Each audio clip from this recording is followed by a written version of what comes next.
మహాశివరాత్రి సందర్భంగా విశాఖ జిల్లాలోని శివాలయాలు భక్తులతో కిటకిటలాడాయి. ప్రత్యేక పూజలు, అభిషేకాలు, పంచాక్షరి నామంతో ఆలయాలు మార్మోగాయి. ఆర్కే బీచ్ లో కేంద్ర మాజీ మంత్రి టి సుబ్బిరామిరెడ్డి ఆధ్వర్యంలో మహా కుంభాభిషేకాన్ని నిర్వహించారు. మహాశివలింగాన్ని దర్శించేందుకు వివిధ ప్రాంతాల నుంచి భక్తులు వెల్లువల తరలివచ్చారు. దీంతో సముద్ర తీరమంతా జనంతో కిక్కిరిసిపోయింది.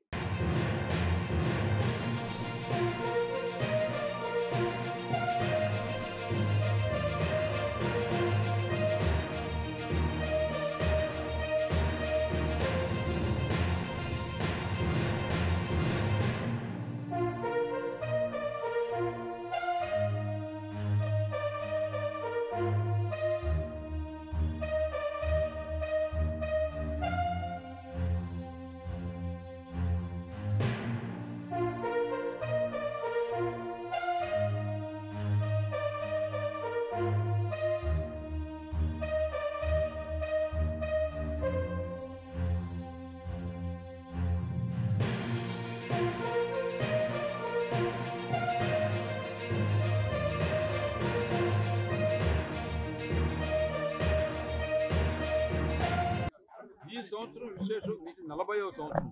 40 సంవత్సరాలు కంటిన్యూస్గా ఒక ప్రాంతంలో కొన్ని శివలింగాలు ప్రతిష్ఠ చేసి అభిషేకం చేయడం అంటే ఖచ్చితంగా ఈశ్వర శక్తి, ఈశ్వరు యొక్క మనకి ఇచ్చేటువంటి అద్భుతం అని చెప్పాలి.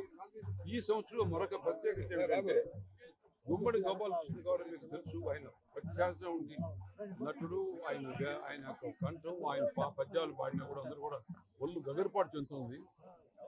ఆయన ఈరోజు ఓం నమ శివాయ అనే ఒక టైటిల్తో దృశ్య కావ్యం, అంటే మామూలుగా ఒక ప్రోగ్రాంలో ఒక నాటకం ఉంటుంది, లేదా ఒక నృత్యం ఉంటుంది, లేదా ఒక గానం ఉంటుంది. అలా కాకుండా ఈరోజు ఓం నమ శివాయలో అన్ని కంబైన్ చేసి గుమ్మడి గోపాలకృష్ణ గారు కంప్లీట్ గా ఒకవైపు పద్యాలు, పాటలు, నృత్యాలు, కావ్యం, అన్ని నాటకం, అన్ని రకాల గురించి ఆయన చెప్తాడు డీటెయిల్ గా ఏమి ఆయన చేయబోతుందని.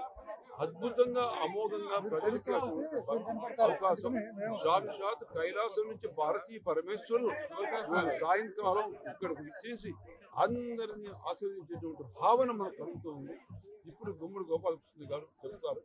ఏది ఎవరైనా నా జీవితం సుబ్బరామరెడ్డిగా ధన్యమైంది.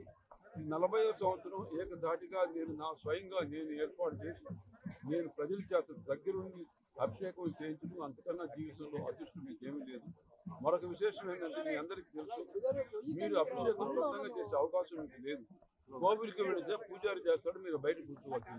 అలా కాకుండా స్వయంగా కోటి శివలింగాలకి మీతో స్వయంగా ఏర్పాటు చేసి స్వయంగా అభిషేకం చేసే ఏర్పాటు నేను చేస్తున్నాను. నా జీవితం ధన్యమైంది. మీ అదృష్టం. ఈ ప్రాంతం ఎప్పుడు కూడా